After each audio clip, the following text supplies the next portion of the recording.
My guest today brings a topic that I had wanted to discuss on Slo Mo for a very, very long time. A very, very big advocate for women's rights, refugee rights. Michelle Dimasi is probably one of the best to bring it to our attention. When my parents divorced, my mother decided that she would go to Christmas Island, and at that time there were no refugees. I just started to ask a lot of questions, like why would we lock these people up? What did they do wrong? Why would you like to work? Yeah, they said, why would you do this?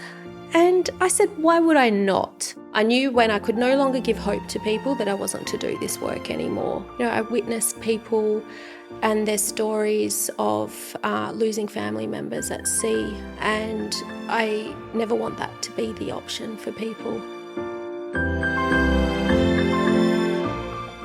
Welcome back. My guest today brings a topic that I had wanted to discuss on Slo Mo for a very, very long time.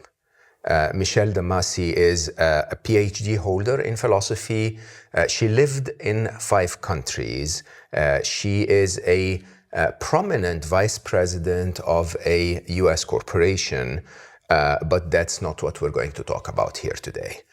She is a very, very big advocate for women's rights, refugee rights. She published multiple academic papers on the topics of women's rights and refugee rights and on Afghanistan.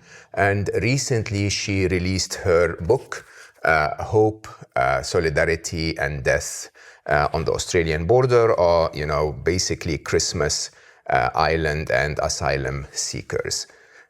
She actually gives the royalty of this book away to charity, and her objective really is to raise awareness around some of the Australian asylum seeker policies. But that's just one thing in her massive, massive effort to actually try and understand what an asylum seeker, what a refugee has to go through, so that we can somehow make it a little more human, if you want, in dealing with those situations. She's currently working on a research that focuses on understanding the things that matter most to a refugee, and so accordingly can help them feel welcomed and settled as quickly as possible, a topic that I definitely want to cover. So this is a conversation that I think each and every one of us who is complaining about being stuck in traffic or about being in a bad job or at risk of losing your job, this is a topic that I wanted to bring to all of us so that we can remember there are those that lose loved ones, roots, homes, income, jobs, all at the same time. And they're not even welcome where they go to. They live in appalling conditions. They are just like you and me. Yesterday, they were in a normal life, and then something happened. I think this is a story that each and every one of us should think about, and I think Michelle Dimasi is probably one of the best to bring it to our attention. Michelle, thank you. Thank you for having me today. So much for joining me. It's a topic that I don't know how to say this in any other way. It really hurts my heart. It hurts my heart for many reasons. Of course, I don't deal well with human suffering in general. But it's also the reality that I myself, being Egyptian-born, throughout my life until today, regardless of what I've achieved in life, what I attempt to contribute, what I stand for, whatever it is, I still carry the burden of my green passport. It's quite interesting that, and I say this with, of course, a ton of respect, that a criminal in a Western country is much more welcome to most other countries in the world than a Nobel Prize winner in an Eastern country, if you want. And I think it gets exaggerated to its extreme in the case of becoming a refugee. So you've worked in Afghanistan, you've worked on the Australian border, you worked in Singapore. worked in Singapore, I've been in Saudi Arabia, I've been in a few different places over the years. Yeah. So tell me about, first of all, let's maybe start by asking you how did you end up in that place? Why would you, your PhD was philosophy? It was a Doctorate of Philosophy with my focus area being anthropology. So obviously I've always been interested in, the study of cultures and human interaction. But yeah, I started that in 2008 at a time when there were not so many people living on Christmas Island. So my journey began on Christmas Island. Yeah, I found out that there is a place called Christmas Island from your book. What a nice name. Is it a happy place? Well, not so happy. It depends who you talk to, actually, in all fairness, to the people that live there. And so I guess probably a bit of geography 101 to help everyone understand where Christmas Island is. It is part of Australia. It is 350 kilometres south of Java, Indonesia. It was discovered on Christmas Day, hence the name Christmas Island. And there's about 1,300 people that live there, give or take, if you're not including people that have been held in immigration detention. And the island, originally it belonged to the Straits colonies, so it was part of the UK, the British colonies, and Singapore was its capital for some time, and then it was handed over to Australia. And so the demographic on Christmas Island is mainly people who identify with being Chinese and Malay and Caucasian. And that's obviously because of people that migrated there to work in the phosphate mine. And so the history of Christmas Island is it was a place of migration. People went there for a better life. Unfortunately, people's experiences that went there were not so great. Many people died working in the phosphate mine. There were ill treatment, and also on the island itself, up until the early 1980s, even if people were Asian, they were not allowed to become an Australian citizen, even though it was part of Australia. So the island has a history of apartheid. And it's interesting that it later became a place that started to warehouse refugees that were on their way to Australia. Warehouse, that's not a nice term. No, it's not a very nice term. So to give some context around that, who are these refugees? How did they get to Australia? So let's start with where people were coming from. I would say back in the early 2000s, late 1990s, when people were fleeing the first regime of the Taliban and under Saddam Hussein. People would fly from, say, Afghanistan or from Pakistan and then make their way to Malaysia. And from Malaysia, they would then be smuggled down to Indonesia. And then from Indonesia, they would get on a boat, not dissimilar to the one that's on the front cover of my book, and head for Christmas Island, because Christmas Island was part of Australia, or is part of Australia. And the goal was that once they got there, that they would claim asylum, as Australia is a signatory to the 1951 UN Refugee Convention. So that's where people were going, and then they were being moved on to the mainland Australia, and people were putting in asylum claims. How long would this trip typically take? We're talking from anywhere from a month or two, a couple of months. It really depended. From their homeland. So if you leave Iraq, you're on Christmas Island in 2 months? Yeah. Yeah, some people moved even quicker than that. And, over time it became a bit more sophisticated with, mobiles and social networks and whatnot. But back in the early, 2000s, it wasn't such a sophisticated operation. But yeah, so less than, that. It depended also what happened to people. People, when they got to Indonesia, sometimes, they were at the hands of people smugglers. So, they might have run out of money or they've been robbed or whatnot. And then they would get stuck there and they might wait for family members to send them money again to try the journey. So, it's a really difficult time. And I think, you began the interview asking about the human story. Well, it becomes an important question. Why would someone risk their life to get on a boat? Yeah. And also with the knowledge that many people have drowned at sea. When I spoke to asylum seekers over the years, people always said to me, I'd rather die trying than not try at all. I'd rather risk my life and know that I actually tried to make my way to freedom than not have tried at all. Because of the hardships back home, Yep. where to no choice on their side, Yep. one is born in Iraq or one is born in, Afghanistan and yeah. so on. Those people would rather die than live this life. And they would take those risks. They would risk all the money that they've ever earned. They would, they would get on a boat in the middle of the, Indian Ocean, Yep. Pacific Ocean, and that's just because it's not worth living otherwise. Absolutely. And, we don't wish that upon anyone to have to make that decision. And I always recall the story of one young guy who was, in his teens.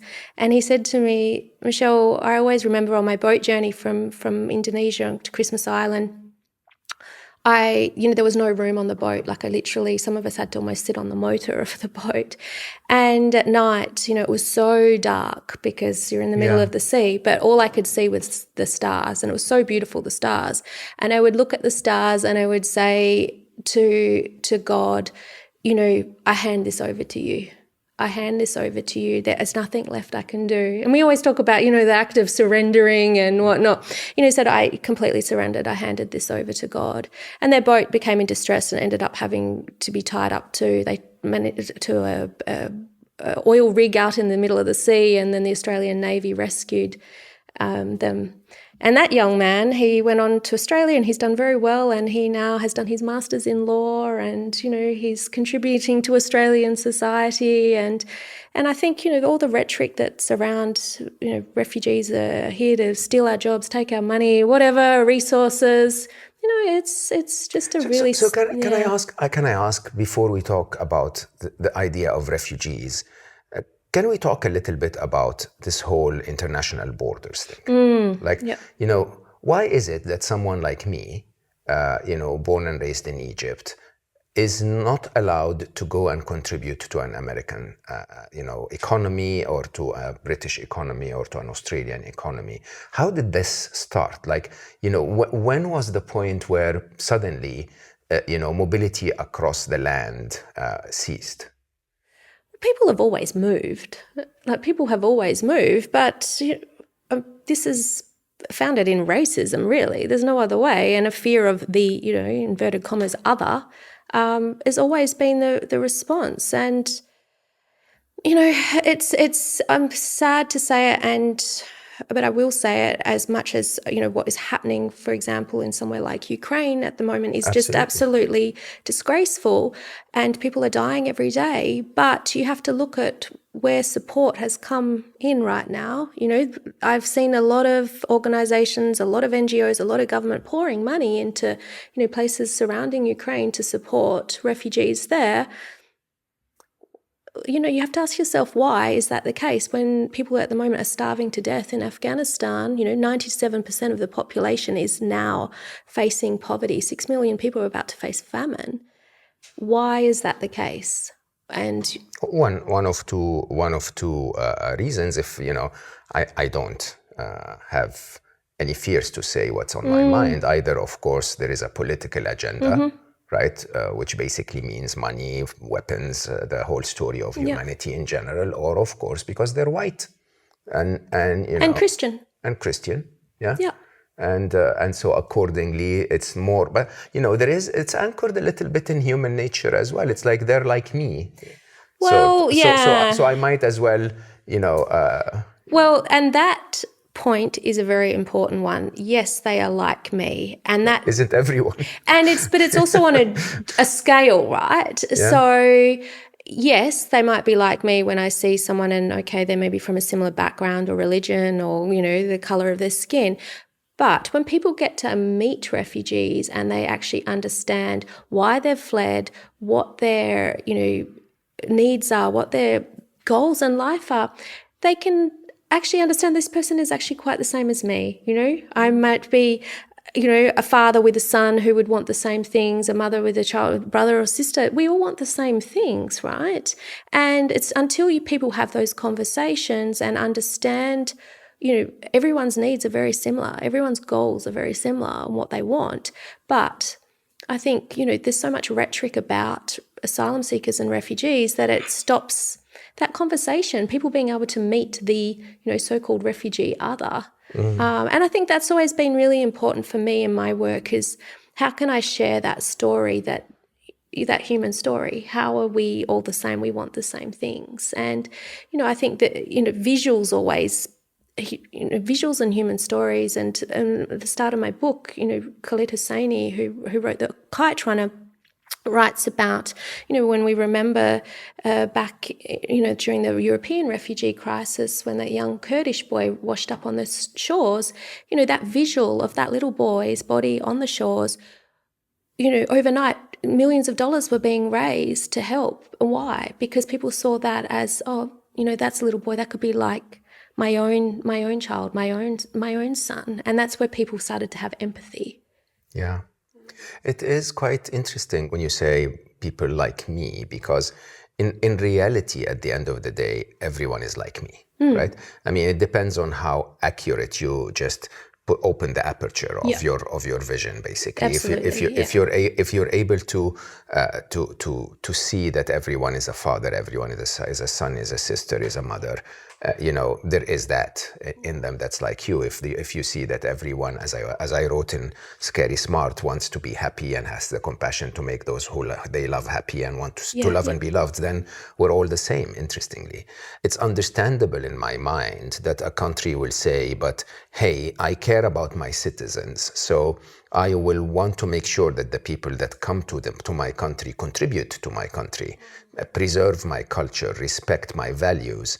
But shouldn't that be the measure, right? Like if someone is showing that they can contribute, they're aligning, they're, bringing something to your country, but they have a different skin color, or they have a different background, or God forbid, they were born in a different religion or a different body or a different, political border. Shouldn't humanity start to say, hey, but they're bringing something amazing to my country, which, Correct. And I 110% agree with what you're saying. But it also opens up another conversation as well.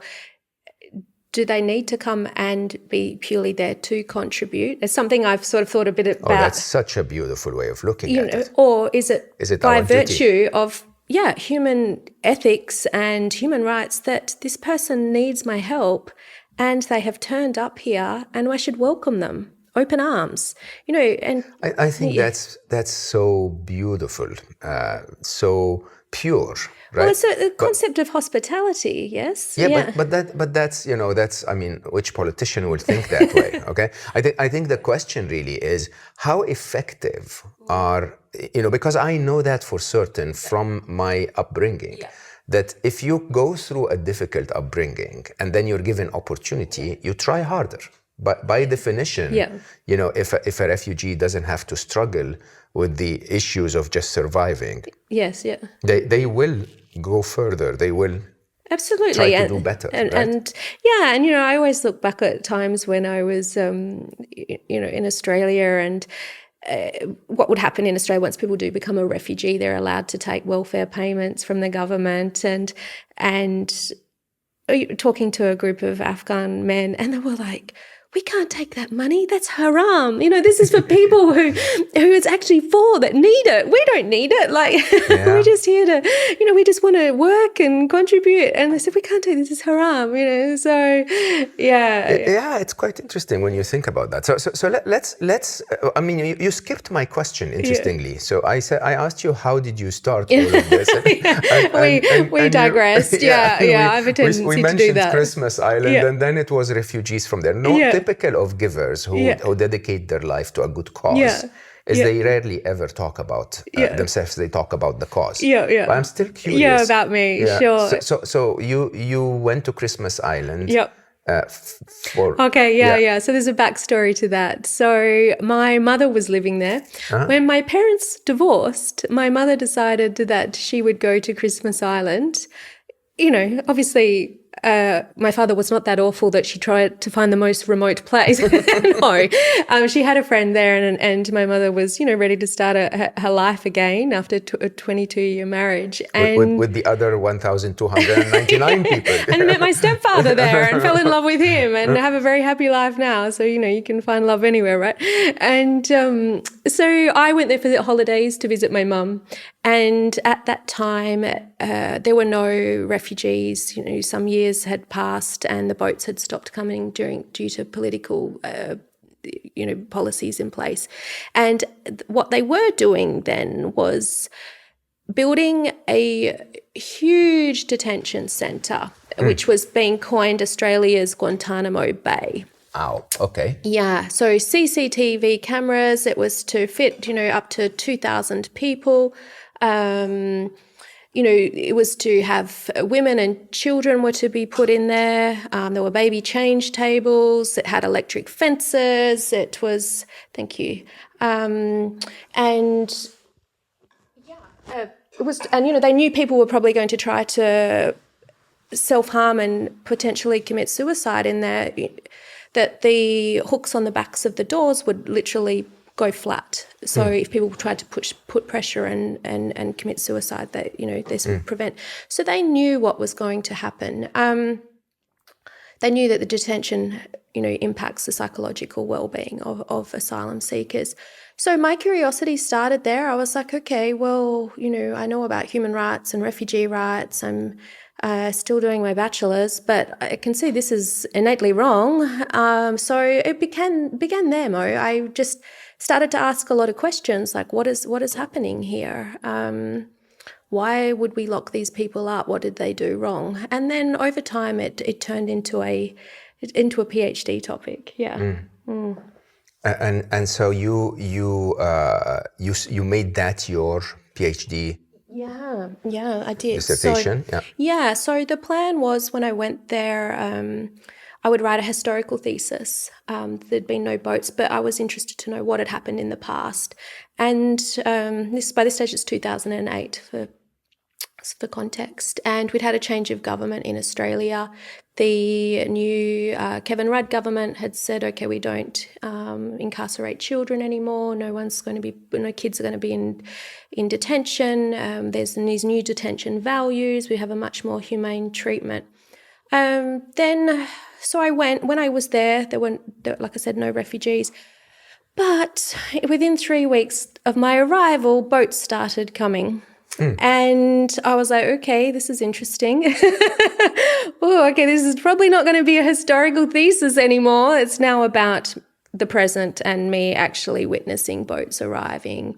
And then I published a piece on the so-called new detention values. I was arguing that children were still being locked up because there was a small camp on the island and it faced a public playground, and the kids that were in the detention centre could not go to that playground. There was still, it was locked. There were security guards. And I said, well, I'm sorry, but children are still being locked up. That was published. And then the immigration department, they wanted a lot of transparency about what was happening. And they said, look, why don't you come into the detention centre and meet with people and see what the conditions were. And speak to refugees. So I had not spent any time with people from Afghanistan at that point, who were the majority of people. And, I went in there and I said, look, is there anything I can do for you? like I don't know what to do here, but can I, if there's anything I can do to help? And I guess that's that's the innocence, right, behind just trying to help people. I had no idea what I was doing really, and other than trying to just welcome people. And they said, we'd like to learn about Australia. And I said, okay, well, I will come here for 2 hours every week and I will teach you about Melbourne and Sydney and these places. And that's what I did. And when I talk back to people that were granted refugee status many years later, they said, those classes, they gave us so much hope. It was for 2 hours I could think, oh, what would my life be like when I'm living in Sydney? And they said that actually kept us motivated. It actually gave us hope about our futures. And then over time, I decided that, things were starting to escalate. There were more people in detention, that I set up an NGO called Asylum Seekers Christmas Island. And I was like, okay, I need to figure out another way to help these people here. I had heard of stories in the earlier years when people were had been in immigration detention, both in Australia and in the Pacific Island, when Australia was moving people to places like Nauru, and that letter writing was one form of mechanism. So I was like, okay, if I can help people in mainland Australia, because there's people that care, be matched up with these people on Christmas Island, they could offer some support. And so within a few months, I had like over 1,000 Australians like contacting me saying, I want to write to someone, I want to help. And people started doing that, and they would, send them phone cards, send them care packages and things like that. And people built very, very close relationships. And that was just a one way I could, deal with the tyranny of distance, that people couldn't go visit them in the detention centre, but I wanted to establish some form of human connection. And one story that always sticks out in my mind about that was some years later, maybe a couple of years later, I was still doing this work, and this lady emailed me and she said, there was actually a small group of Sri Lankans that were coming when there were some uprisings back in Sri Lanka in 2008 and 9. And she said, the gentleman that I'm writing to, he has been refused and he needs a migration lawyer now to put in an appeal. And I'm really sorry, but right now I can't quite help him because my son has been diagnosed with brain cancer, a tumour, and he only has 3 weeks to live. Oh my God. And she said, look, do you think you could take... We said, oh my God, let us deal with this. We will find him a new migration lawyer, a lawyer, and please just be with your son. So that happened, whatnot. That person was granted asylum. And a year later, I received this email from this woman, and she said, I just want to tell you, when my son knew how much I loved working with helping refugees, how important this was to me. In his will, he left everything to this Sri Lankan man, his apartment, everything, because he wanted him to be set up for life once he came to Australia.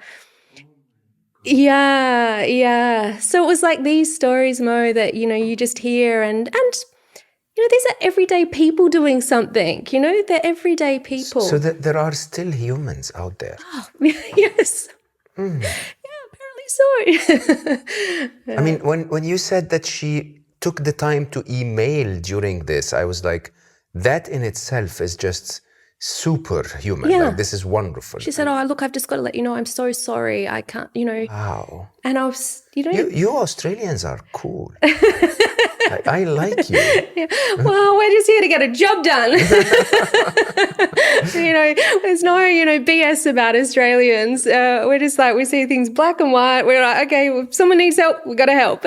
So, wow. Yeah. So how is it? I mean, let's stick with those human stories for a while. So you've been on the front line. Yeah. Very often. Yeah. Tell me, if I landed in a detention center now, okay, or on one of those refugee camps or whatever. Tell me my experience. Tell me how I feel. Tell me what's going wrong. Tell me what's going right. Yeah. I'm supposed to be celebrating now because at least I'm far away from my war or whatever that is, and I have a tent to sleep in. Is that true at all? Well, yes and no. So I would say it goes in waves. Not dissimilar to the seas and, and the ebb and flow of what boats people get on. And people, they get off the boats. I've seen people's faces when they get off, boat and are on Australian soil. And, that look of sheer, joy and relief that I've made it to Australia. I survived at sea, is the first part. And I would say, in those first few weeks, months, whatnot, depending on what government is in power and who's doing the processing, people are fairly high-spirited. But as time goes on, and what we did see in Australia was long-term detention, where people we're talking years in immigration detention. And people's hopes and dreams completely went downhill. I saw very, very, very sick and unwell people in immigration detention. And, you think, okay, well, if we talk about the contribution conversation, how do you expect these people to contribute now when you've destroyed their lives? And I saw that suffering, I saw it so much, to the point, that people actually committed suicide. People were self-harming. People were stitching their lips up. It's very hard for people to understand that that is the level people will go to when they have lost all hope, and they have lost so much, and you write about control, and when people feel the need to control a situation, it's like, I've got no control. The only control I have right now is what I can do over my body, because everything else has been taken away.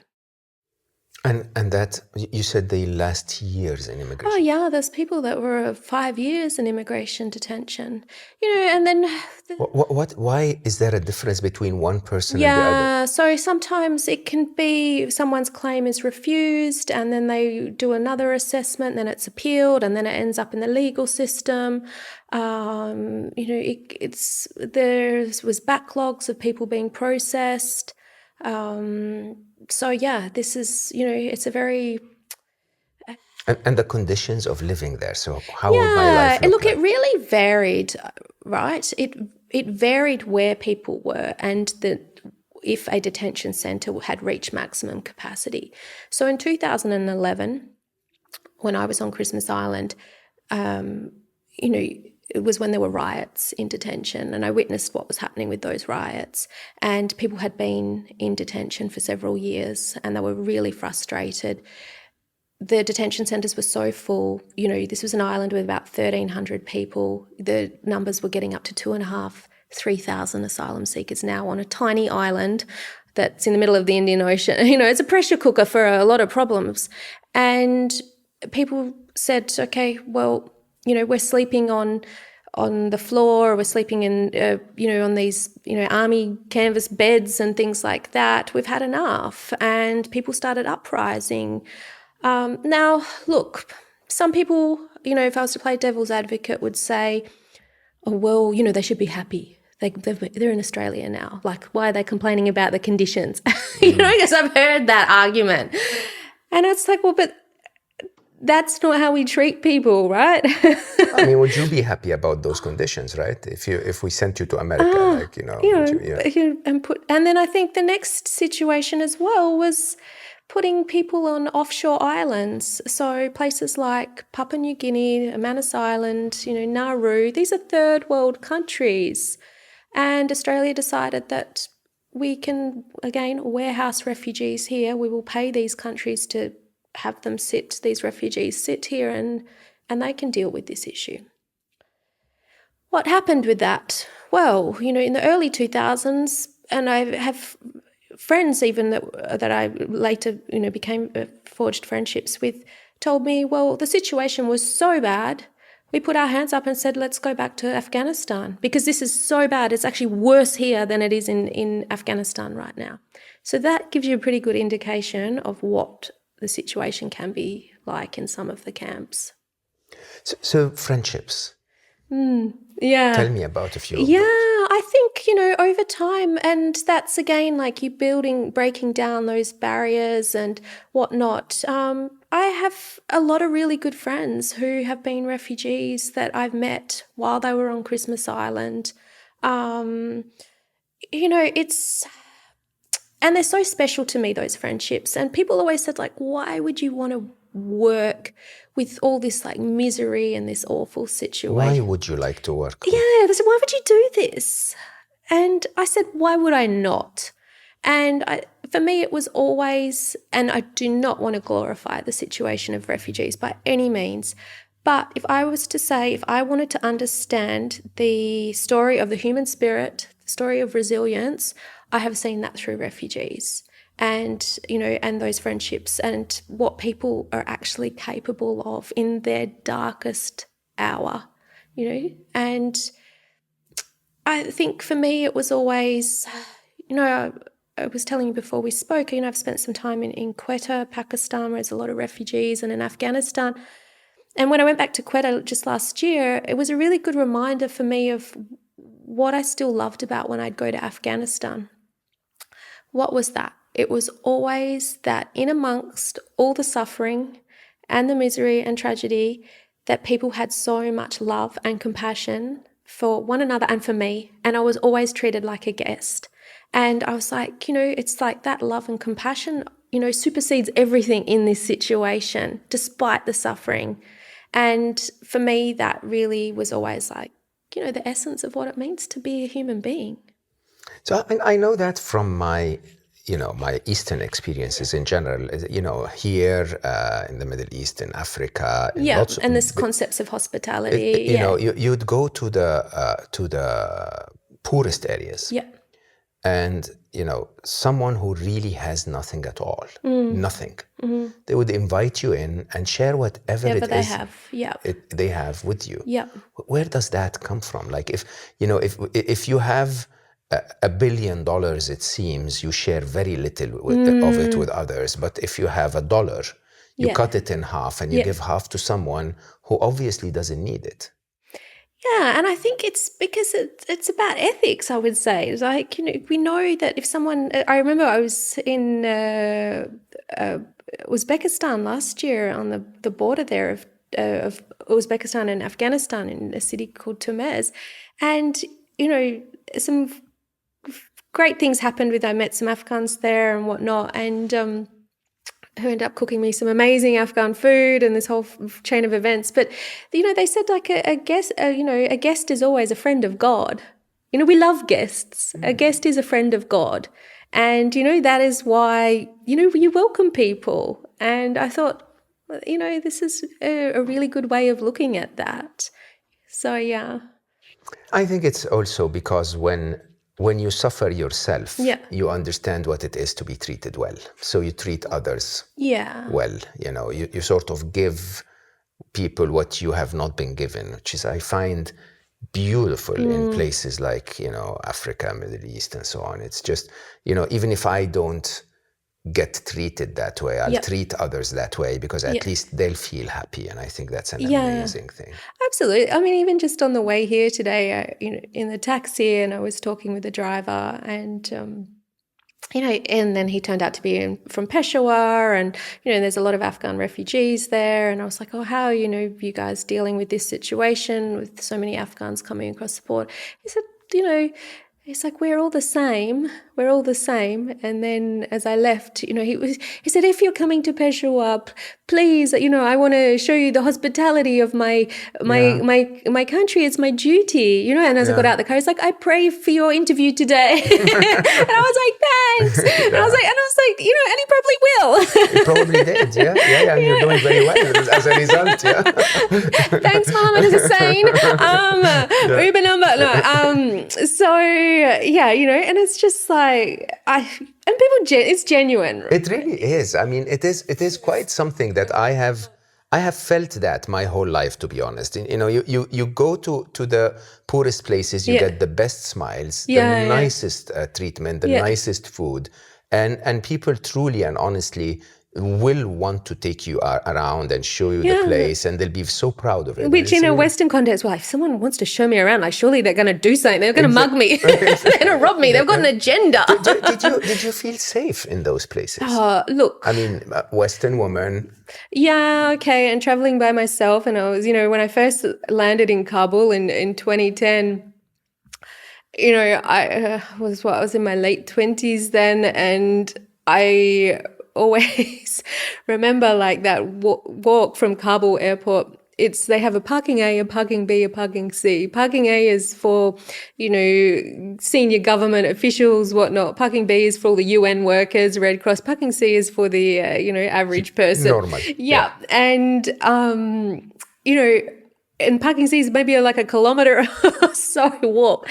And apparently I was to go to parking C. And I always just remember like that walk, and, someone, of course, me being a little bit naive, is like, I'm going to take your bag, I'm going to help you. And I walked through and I was like, got there, and there were just hundreds of Afghans and everyone, and here's me, and I was like, my mother could see me right now. She'd be having a breakdown. But so to answer your question, did I feel unsafe? I would say I always felt on high alert. In Afghanistan, it was always on high alert because it was not the people that I was concerned about. It was more about the frequency of, things like bomb attacks or kidnappings. Kidnappings had become, quite common, unfortunately, in the later years before pre new government. But my advice was, was always to listen to local advice. Yeah, so whatever people, the people that were close to me that I was staying with, who were there to guard me for their life. As we said, I was a guest and I was there to try and help. I just, if they said, look, Miss Michelle, I don't suggest you go there today, or, please don't. And I'll just, okay, there's no questions. I trust you. I have so much trust in you. And you still went. So even though there were dangers and threats. Yeah. And what's driving you? Yeah, You little nutcase? Yeah, besides being a little bit mad. There was a point.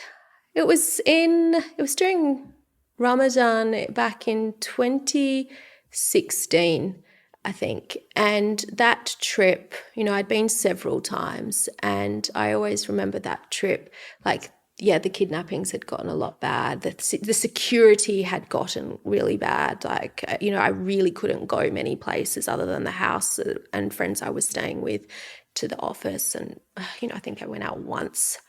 And I thought to myself, I remember laying there in bed, and, I'd always used to fully dressed, long sleeve, long trousers, because I was like, if there's going to be a bomb attack tonight, I can, need to get out of here really quick. And it was middle of summer and there was no AC. And I remember laying there and I was like, do I want to just stop this? Maybe there gets a point, do you stop?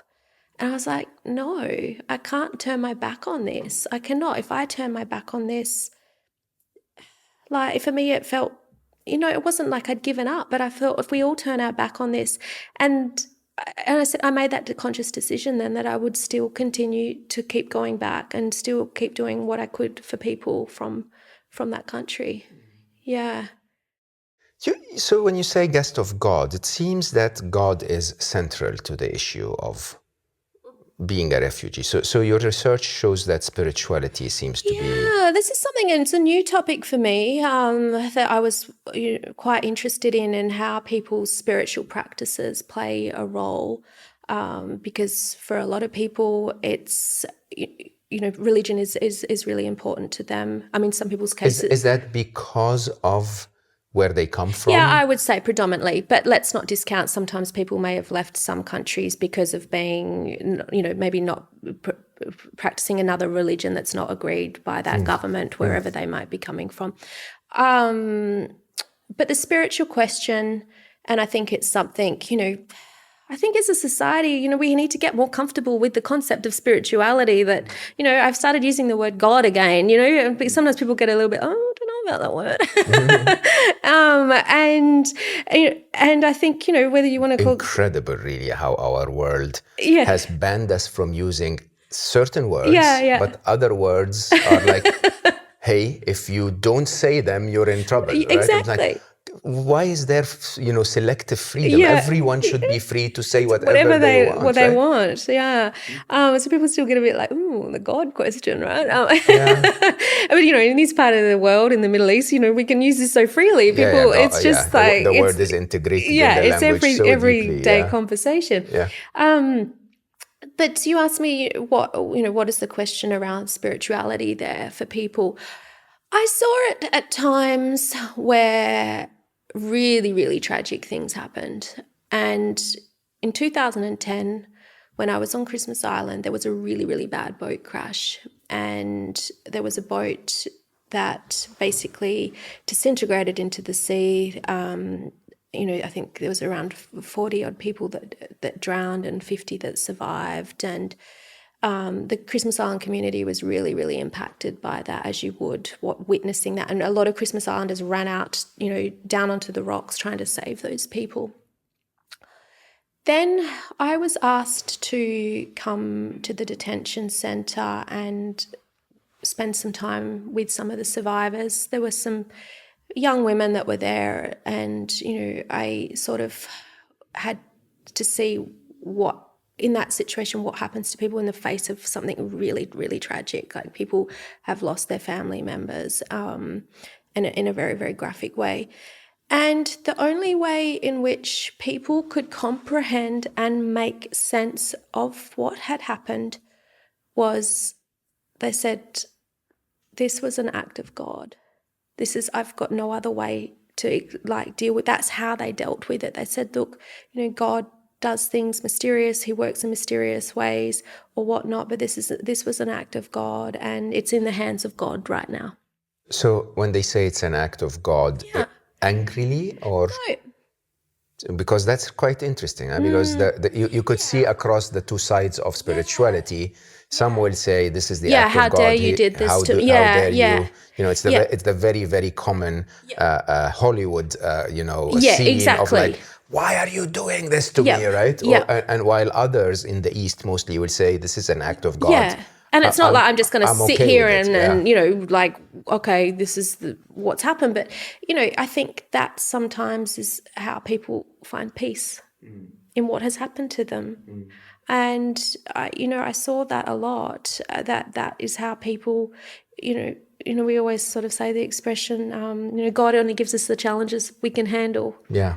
I've said that a lot to people in refugee situations. Yeah. And I say it to myself, as a way of dealing with my own life.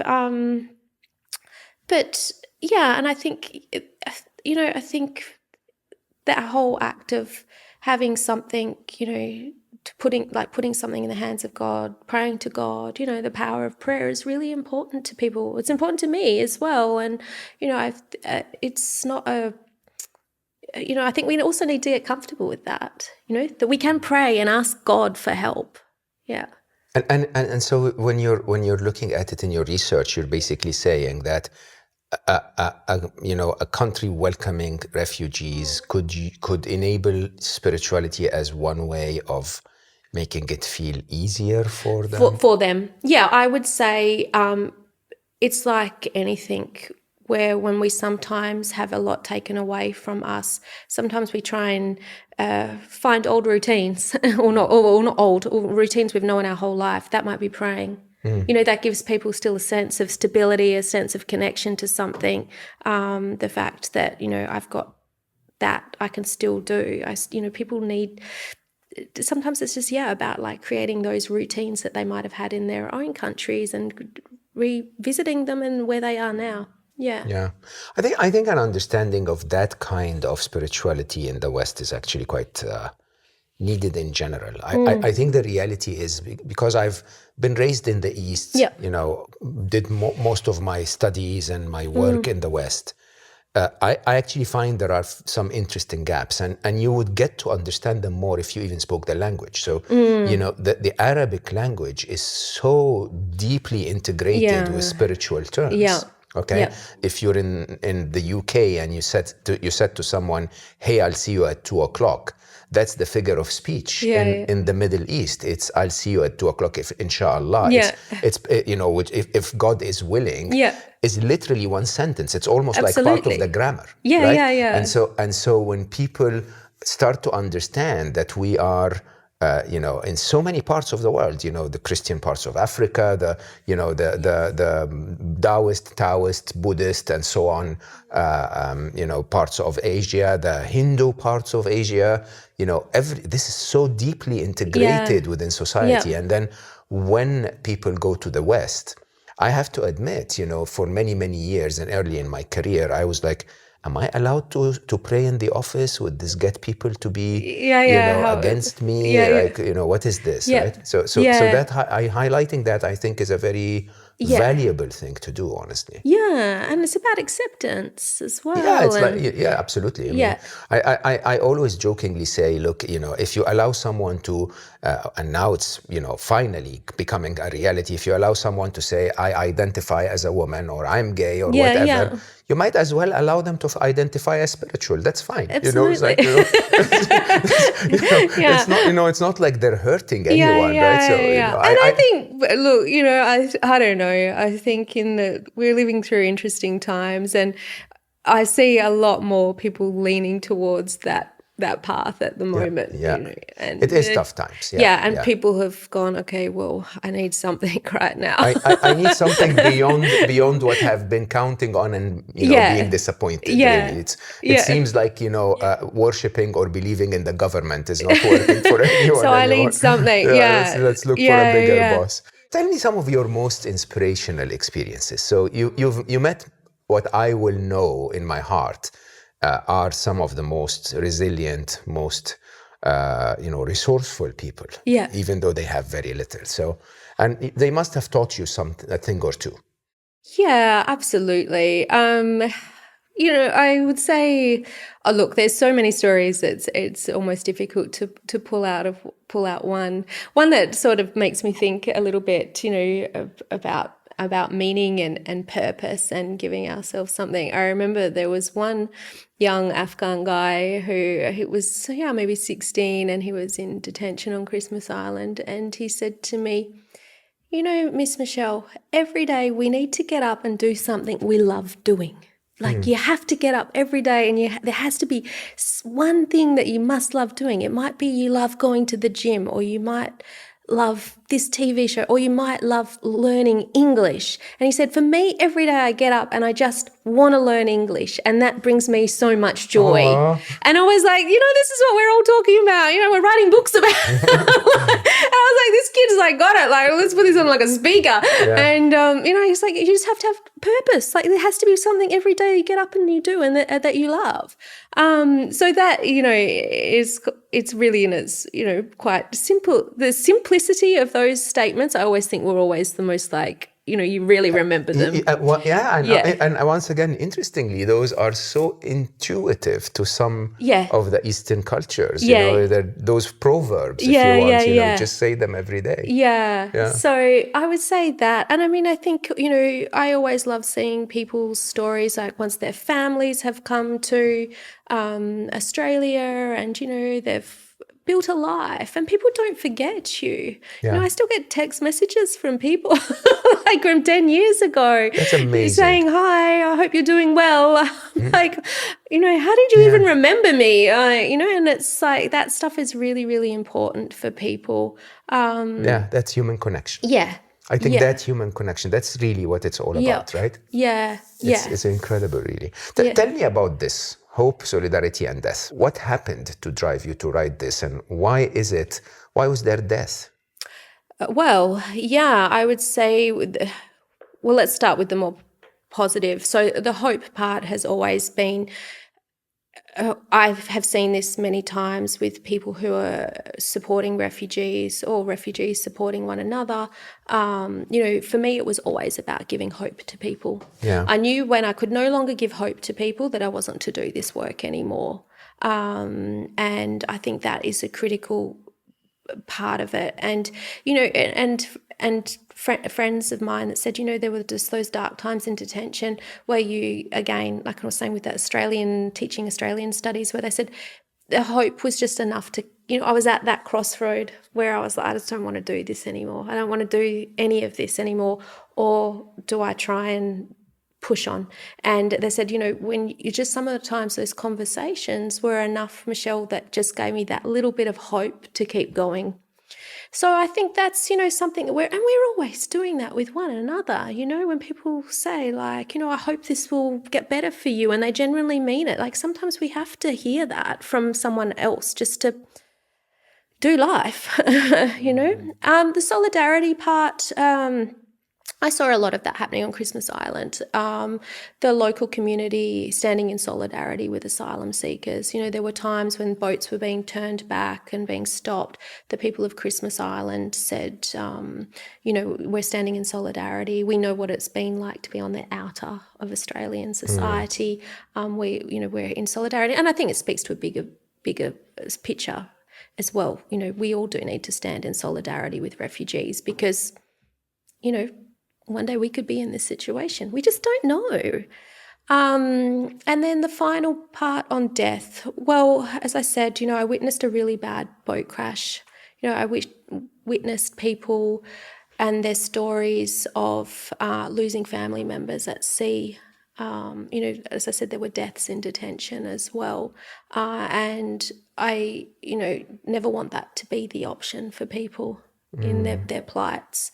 So it brings together all of those themes. It is the first research of its time that tracked the number of boat arrivals. They actually started in the early 90s, where lesser known were Chinese people that were coming to Christmas Island. And it tracks over 20 years of research and interviews with local people and how they responded.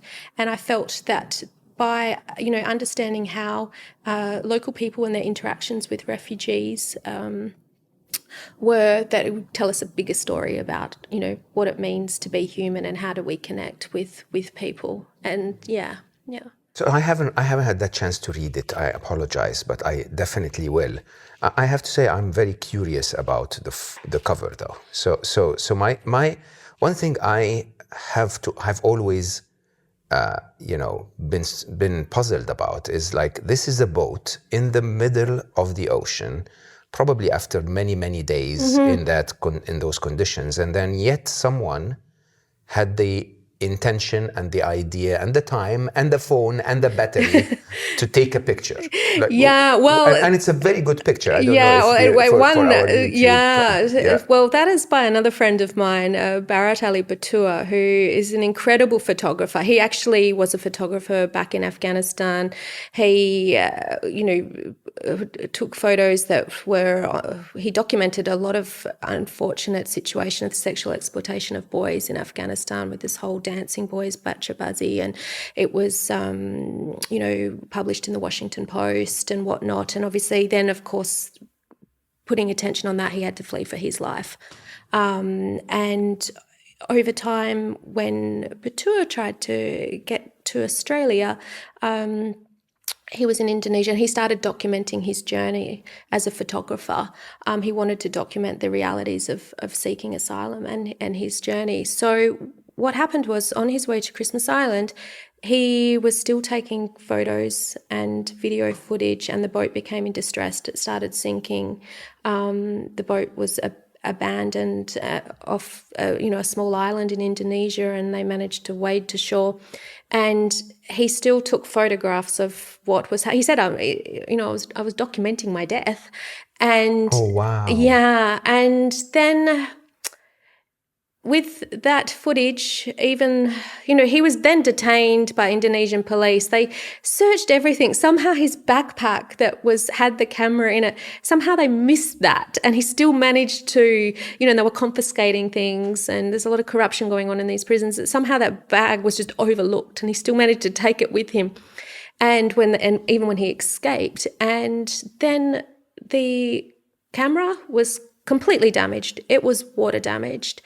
And when they took it to, a technician in Jakarta, but the memory card was still intact and still had all the video footage of everything. Wow. So his documentary is definitely worth watching. It's called Batua, A Refugee Journey, and it shows a lot of that footage. And Batua is someone who's done an incredible job. He's won, Australian Walkley Awards for photojournalism. He's given TED Talks now on his work. He's a prominent refugee advocate for his people, for Hazara people of Afghanistan. So we became friends through a whole way of connecting over the years. And yeah, that's the photograph. That's the front cover of the book. It fascinates me once again that he contributes so much and then has to get on a boat to find his freedom. Yeah, absolutely. Something in our world is wrong. Yeah, well, he ended up going back to Indonesia, which I actually ended up meeting him in Jakarta at the time, and then Australia and UNHCR granted him refugee status, and he came to Australia. But definitely watch the documentary; it's brilliant. Yeah. So I want to close with a question that is always dear to my heart. So these are some of the most miserable places on earth, right? Conditions are difficult. You're deprived of your freedom. Sometimes you don't speak the language. As you said, people can get to the point of depression and suicide. Did you find happiness in those places at all? Happiness of the people, or Of the refugees? Yeah, always. I mean, people are always, that we've got to be grateful for where we're at. It's, we often talk about, the gratitude question and whatnot. And so there was always that level of, I need to be grateful for what I have, not what I don't have. And, I saw this recently. I have a really dear friend who has been evacuated from Afghanistan and is in another country waiting to be processed to go on to the West. And, he, without giving too much information to protect, his security situation, he was imprisoned by the Taliban for 40 days, 40 nights. And, it was like during that time, it was like, he still was like, I still need to be grateful for what I have, that my wife and my son are on the other side of this. And, he prayed so much. We all were praying for his release. And, it's always that question, like it's what I do have, not what I don't have, which I think I've seen that countless times with refugees. Incredible, really. Incredible to be in the harshest of circumstances. Yep. And then manage to be able to find what you have. Because believe it or not, if you look down, as I always say, there is someone who doesn't Absolutely. even have that. And in comparison, if you're in a refugee camp, in comparison to being detained by the Taliban for 40 days, yep. That's a step up, interestingly.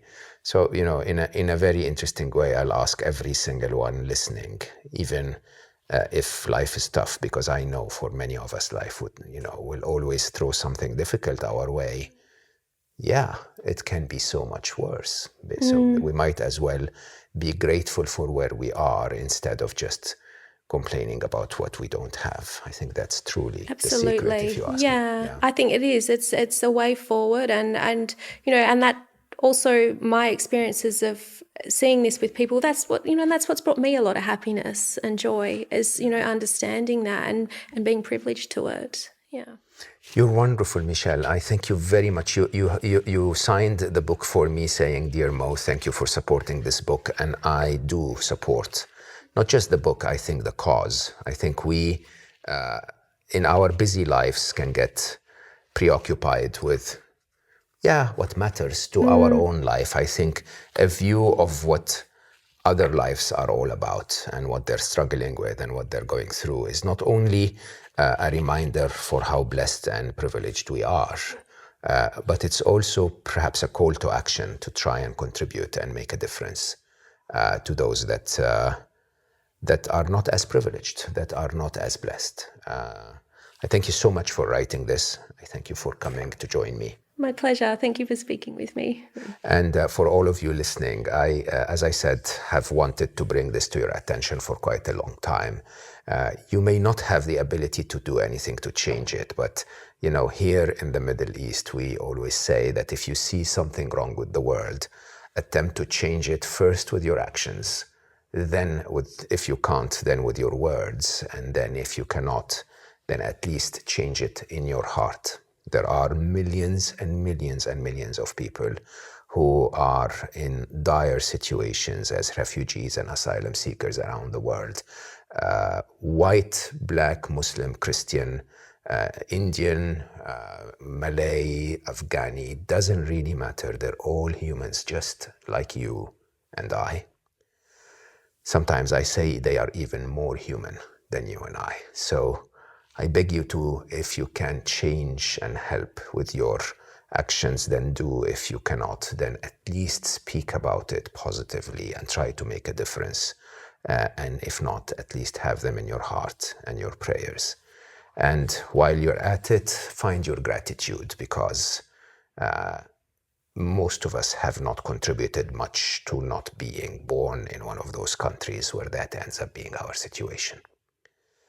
I leave you to reflect about that. You might want to slow down a little bit and spend a little bit of time in your week to think about how blessed we all are. And as always, I'm very, very grateful for the fact that you give me the opportunity to have those incredible conversations with incredible people who bring our attention to incredibly important topics. It's all the result of just 1 hour, a little more than an hour every week, where we can slow down, because it doesn't really matter how busy you are this week. You really, I know it in my heart, need a little bit of time to slow down. I love you all for listening, and I will see you next time.